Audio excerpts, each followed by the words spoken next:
Hello guys, तो आज हम पढ़ने वाले हैं निरपेक्ष अपवर्तनांक। इसमें क्या है बेटा, निरपेक्ष अपवर्तनांक की परिभाषा होती है हमारी। इसको इंग्लिश में बोलते हैं absolute refractive index, ABSOLUT, absolute refractive index. इसकी क्या है परिभाषा? जब प्रकाश का अपवर्तनांक निर्वात या वायु से किसी माध्यम में होता है तो आपतन कोण की ज्या यानी कि साइन आई व अपवर्तन कोण की ज्या यानी कि साइन आर के अनुपात को निरपेक्ष अपवर्तनांक कहते हैं। ये हमारी एक परिभाषा हो गई। इसको समझते हैं। इसका मतलब क्या है? इसका मतलब यह है कि मान लीजिए आप पहले वायु था, पहला माध्यम क्या था बेटा आपका? वायु। और इसमें से एक प्रकाश किरण आई है, किसी माध्यम में गई है ना, और ये माध्यम आपका दो है। माध्यम आपका क्या है? सेकंड है। तो अगर इस पर आप लंब डालें, यह चूंकि आपतित किरण है तो ये अभिलंब हो जाएगा, ये क्या हो जाएगा? आपतन कोण हो जाएगा आई। और चूंकि ये वायु आपका विरल होता है तो कोई भी माध्यम होगा इससे सघन नहीं होगा प्राय, तो क्या होगा? ये आपका अभिलंब की ओर झुक जाएगी, आपकी किरण इस तरह से चली जाएगी। तो यहाँ पर जो आपका आर होगा इसको बोलते हैं हम अपवर्तन कोण। तो यहाँ पर हम ले लें तो जो निरपेक्ष अपवर्तनांक होगा, है ना, तो यहां पर लिखेंगे निरपेक्ष अपवर्तनांक। निरपेक्ष अपवर्तनांक उसको अगर हम लिखेंगे एन से, है ना, क्योंकि पहला माध्यम क्या लिया है हमने? वायु लिया है। तो वायु है अगर आपका तो चाहो ए लगा दो, और यहाँ जो भी मीडियम हो आपका, अगर वायु है इधर तो इधर कुछ भी हो सकता है, जल हो सकता है, आपका वाटर हो सकता है, ग्लास हो सकता है ना, ये आपका वाटर, ये क्या है आपका ग्लास, कुछ भी हो सकता है। तो इस तरह से आप लिख सकते हैं। तो निरपेक्ष अपवर्तनांक एन बराबर आ जाएगा आपका साइन आई बटे साइन आर। एक तो ये हमारा हो गया निरपेक्ष अपवर्तनांक निकालने का तरीका। और दूसरी परिभाषा भी लिख लेते हैं इसकी, अल्टरनेट परिभाषा। मान लो किसी को ये नहीं है तो दूसरा लिख सकता है ना, अथवा या अथवा में हम लिख देंगे किसी माध्यम का निरपेक्ष अपवर्तनांक। आप ये परिभाषा भी लिख सकते हैं, किसी माध्यम का निरपेक्ष अपवर्तनांक, किसी माध्यम का निरपेक्ष अपवर्तनांक का मतलब ये वायु में प्रकाश की चाल, वायु या निर्वात, क्या करते हैं आप? निर्वात करते हैं या वायु करते हैं? तो निर्वात या वायु में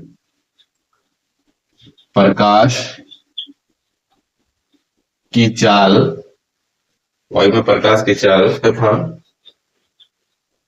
माध्यम में प्रकाश की चाल के, तथा माध्यम में प्रकाश की चाल के, प्रकाश की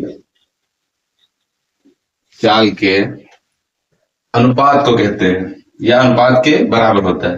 किसी माध्यम का निरपेक्ष अपवर्तनांक निर्वात या वायु में प्रकाश की चाल तथा माध्यम में प्रकाश की चाल के अनुपात के बराबर होता है, अनुपात के बराबर होता है, फुल स्टॉप। अर्थात अगर हमको फार्मूला लिखना है, ये यहां लाइन से लिखेंगे, अर्थात फार्मूला क्या होता है आपका? निरपेक्ष अपवर्तनांक। हम लिख सकते हैं निरपेक्ष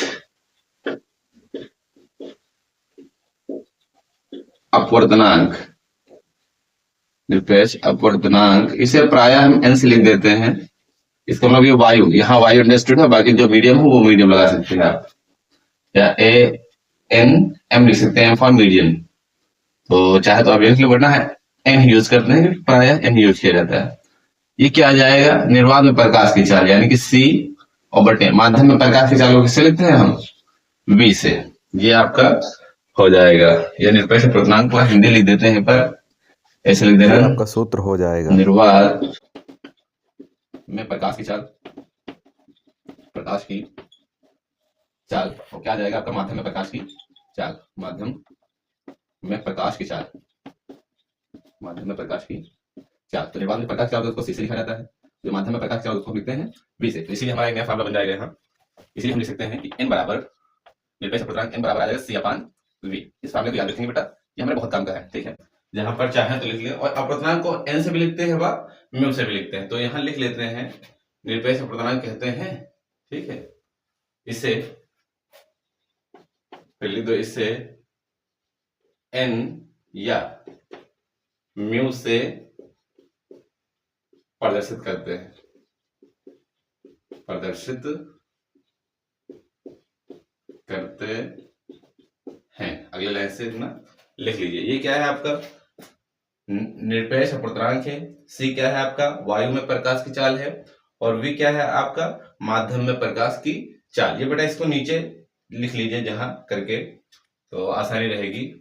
अब हम एक न्यूमेरिकल्स देखते हैं। तो बच्चों हमारे पास दो क्वेश्चन हैं। इसमें कह रहा है वायु के सापेक्ष कांच का अपूर्णांक तथा जल के सापेक्ष कांच के अपूर्णांक क्रमशः 3/2 तथा 4/3 है। जल के सापेक्ष कांच का अपूर्णांक ज्ञात कीजिए। तो ये बेटा हमको दिया है, तो देखो हमने पढ़ा कैसे है, देखो लिखने का तरीका, ये वायु के सापेक्ष कांच का, तो ऐसे अगर पहला माध्यम तो पहले माध्यम के सापेक्ष दूसरे माध्यम का अपूर्णांक, तो जो पहला होगा उसको पहले लगा देंगे, जो बाद में उसका बाद में। जैसे वायु के सापेक्ष तो पहला माध्यम वायु है, तो वायु के सापेक्ष कांच, तो AN जीव हो जाएगा। अगर हमसे कहा जाए वायु के सापेक्ष जल का, तो ANW। या हम मान लो ऐसे हमको लिखा जाता कि जल के सापेक्ष कांच का, क्या पूछे, जल के सापेक्ष, जल के सापेक्ष कांच का अपूर्णांक, जल के सापेक्ष कांच का अपूर्णांक। तो इसको देखो पहले N लगा दो, यहाँ पर पहले W है, जल है तो W लगा दो, और बाद में कांच है तो क्या लगा दो, G, यानी कि AWNG पूछ रहा है हमसे, ये क्वेश्चन मार्क पूछ रहा है। ओके, तो चलिए अब इसको क्वेश्चन कर लेते हैं, जो हमें दिया है वो लिख लेते हैं फटाफट। तो इन्होंने हमें दिया है, तो सबसे पहले न्यूमेरिकल्स करने का ये तरीका, हल लिखो, फिर जो दिया है उसे लिख लिया करो एक बार, और फिर जो निकालना उसे भी लिख लें। तो हमने कहा वायु के सापेक्ष कांच तथा जल, तो क्या है हमारा वायु के सापेक्ष, निर्वात भी बोल सकता है, कांच का अपूर्णांक, किसका अपूर्णांक, कांच का अपवर्तनांक, वायु के सापेक्ष कांच का अपूर्णांक। तो क्या होता है, वायु पहले है तो A लिखेंगे, फिर G लास्ट में है तो ANG बराबर, और हमसे क्या कह रहा है, वायु के सापेक्ष कांच तथा वायु के सापेक्ष ही जल का, तो इसको भी ले लेते हैं, वायु के सापेक्ष जल का अपूर्णांक, जल का अपवर्तनांक। तो ये हमें दिया है AN, जल को बोलते हैं वाटर, तो W से। तो देखो इसमें पहले कांच लिखा है, तो क्रमशः कहा, तो जो पहले आया है 3/2, ये किसका होगा, कांच का, यानी कि वायु के सापेक्ष कांच का अपूर्णांक, यानी कि ANG कितना है, 3/2, तथा बाद में जल है, तो तथा के बाद में क्या है, 4/3, तो यह आ जाएगा वायु के सापेक्ष कांच का अपूर्णांक 4/3। ओके, अब हमसे पूछे जल के सापेक्ष कांच का अपूर्णांक, क्या पूछ रहा है, जल के सापेक्ष कांच का अपवर्तनांक। तो ये क्या हो जाए, जल पहले जल आया तो W लगा दीजिए आप, और फिर N, और फिर किसका, कांच का, तो G, WNG बराबर क्वेश्चन मार्क। ओके बच्चों, तो अब इसका फार्मूला चलो देखते हैं कैसे लगाएंगे। तो सूत्र लिख देंगे, चूंकि देखो जो निकालना है वही लिखो सबसे पहले, तो WNG बराबर क्या आ जाएगा, अब ये जो N है यहाँ पर, एक बार N ऊपर लिख दो, और जो बाद में है जैसे G, तो इसको ऊपर लिख दो बेटा, और बाकी फिर N लिखो नीचे, और जो पहले है उसको क्या लिख दो आप।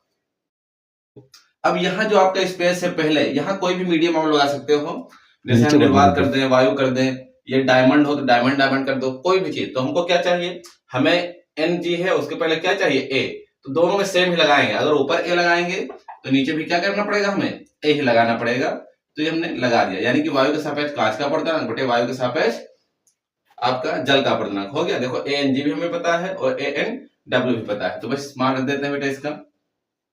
तो ANG बराबर कितना है, 3/2, और बटे में ANW कितना है, 4/3। तो अब इसको पूरा लिख लेंगे, ऊपर देखो भिन्न जब हो तो ऊपर के भिन्न ऐसे ले लेते हैं, 3/2, और जो नीचे की भिन्न होती है उलट जाए, तो 4/3 है तो कितनी हो जाएगी, 3/4। तो वही क्या आ जाएगा हमारा फॉर्म आंसर, WNG आ जाएगा 3 का 9 और बटे 4 दूनी 8। अब क्योंकि अपूर्णांक का कोई मात्रक नहीं होता है, इसीलिए यही हमारा आंसर। ये बच्चों ध्यान रखना, अपूर्णांक एक विमाहीन राशि, यानी कि इसका कोई मात्रक नहीं होगा। ओके, अच्छा एक चीज और समझ लेते हैं, ये क्या होता है। ये फार्मूला तो हो गया, पर समझते हैं ये आया कैसे। मान लो हमारा कोई माध्यम था 1, और फिर दूसरा माध्यम है आपका 2, और तीसरा माध्यम है आपका 3, और फिर आगे हमारा माध्यम 1। तो यहां से प्रकाश किरण आएगी, ओके, तो मान लो यहाँ पर क्या हुई, अपवर्तित हुई, फिर से अपवर्तित होगी, फिर यहाँ पर जो आपका फिर से सघन में जाएगी उसी माध्यम में। अगर मान लो ये सघन, ये विरल, फिर ये सघन, ये सघन, फिर ये विरल, तो आप इस तरह से, तो ये जो आपका होगा प्रतिष्ठा में, दोनों आपस में क्या होंगे, एक दूसरे के समांतर आते हैं। और प्रकाश का पथ जो है वो क्या होता है, रिवर्सिबल होता है। मतलब अगर कोई बात व्यक्ति यहाँ से देख रहा है तो प्रकाश किरण यहाँ है, तो अगर टार्च को हम यहाँ से प्रोजेक्ट करेंगे तो प्रकाश कहाँ निकलेगी, यहाँ पर निकलेगी। इसीलिए क्या करते हैं, जैसे यहाँ का क्या है हमारा 1 and 2, क्वेश्चन तो हो गया हमारा, बस थोड़ा समझ लेते हैं। तो 1 and 2 है पहले माध्यम से दूसरे माध्यम का प्रदान, और फिर 2 से जाएंगे हम 3 में, तो 2 and 3, और फिर 3 से किसमें गए हम, फिर से 1 में गए, तो 3 and 1। तो इन सभी का जो गुणा होता है वो कितने के बराबर आता है, 1 के बराबर, क्योंकि हमारा ये क्या विस्थापन एकदम 0 ही रहा है समझ लो, या उसी रिवर्सिबल लाइट है, तो इसलिए ये आपका आ जाएगा। तो अगर यहां से हम देखें 2 and 3 देखें, तो भाई देखो ये गुणे में है, बटे में जाएगा, तो 1 अपान ये आ जाएगा 1, ये आ जाएगा आपका 1 and 2, और ये आ जाएगा 3 गुणे में 3 and 1। और चूंकि हमको पता है कि अगर ए एन जी है कोई चीज, तो अगर रिवर्सिबल लाइट के तो क्या आ जाएगा, जी एन ए आ जाएगा, तो ये 1 अपान ए एन जी के बराबर होता है ना। यानी कि अगर हमको ये लिखना है 1 and 2, तो अगर इसको लिख दो आप नीचे 1 and 2 लिखा रहने दो, 1 and 2, इसको ऊपर ले जाओगे तो 1 अपान करके है ये 3 and 1, तो आ जाएगा 1 and 3, तो 2 and 3। ये आपका फार्मूला है, चाहे ये वाला आप याद रखो। इसी से हम डायरेक्ट इस तरह से लिख लेते हैं। देखिए 2 and 3 था, तो जो बाद में वो पहले आ गया, और जो पहले है वो कहाँ आया, नीचे आ गया, और फिर यहाँ पर हमने सेम टू सेम कोई ना कोई संख्या लगा सकते हैं। तो चाहो बेटा ये भी फार्मूले आप नोट कर लेना। अब हम देखते हैं क्वेश्चन नंबर 2, तो मिटा दिया जाए, इसे नोट कर लीजिए आप।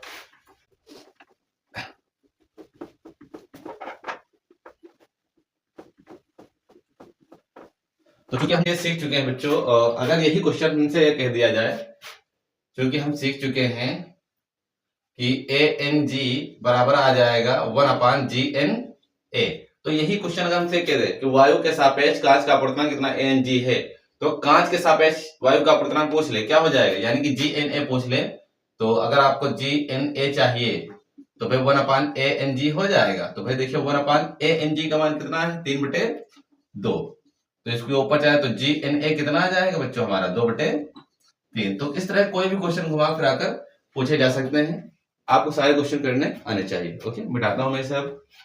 ये चाहो तो ये हमारे क्वेश्चन में दिए थे, इसलिए हमने इसको मिटा दिया, समझने के लिए था कि कांच के सापेक्ष वायु का पूछ ले तो जी एन ए, क्योंकि कांच पहले आया है। अब दूसरा क्वेश्चन देखते हैं हम, जो कि हमने सामने पढ़ा है। कह रहे यदि किसी माध्यम का निरपेक्ष अपवर्तनांक, तो आप निरपेक्ष अपवर्तनांक को सिंपली एन से लिख देते हैं हम, 3/2। तो ये दिया है हमें एन बराबर 3/2, चाहो तो हिंदी लिखो ना लिखो। माध्यम में प्रकाश की चाल, तो माध्यम में जो प्रकाश की चाल होती है उसको किससे लिखते हैं, वी से। और निर्वात में प्रकाश की चाल आपको याद होनी चाहिए, हालांकि प्रायः दे देता है क्वेश्चन, बट हमने यहाँ लिखा नहीं, 3 × 10⁸ मीटर प्रति सेकंड, ये होती है, इसको याद होना चाहिए। तो लेकिन चूंकि फार्मूला होता है आपका एन बराबर है सी अपान वी, तो एन का मान कितना है, 3/2, सी का मान कितना है, 3 × 10⁸ मीटर पर सेकंड, और वी का मान आपका वी ही रहेगा। तो इसका इधर गुणा करा दो, इसका इधर, तो वी बराबर आ जाएगा 3 × 2 × 10⁸, ये बटे में था तो गुणे में जाएगा, और ये आपका 3 वी के गुणे में आएगा तो कहाँ जाएगा, बटे में, कट कर दो इसको आप, तो वी बराबर आएगा 2 × 10⁸ मीटर प्रति सेकंड। ये हमारा माध्यम में आ जाएगी प्रकाश की चाल। एन जी लिया है तो माध्यम आपका कांच है, तो ये नोट कर लेंगे बेटा आप लोग, ठीक है। आई होप इस तरह के सारे क्वेश्चन आप लोगों से हो जाएंगे। बस 2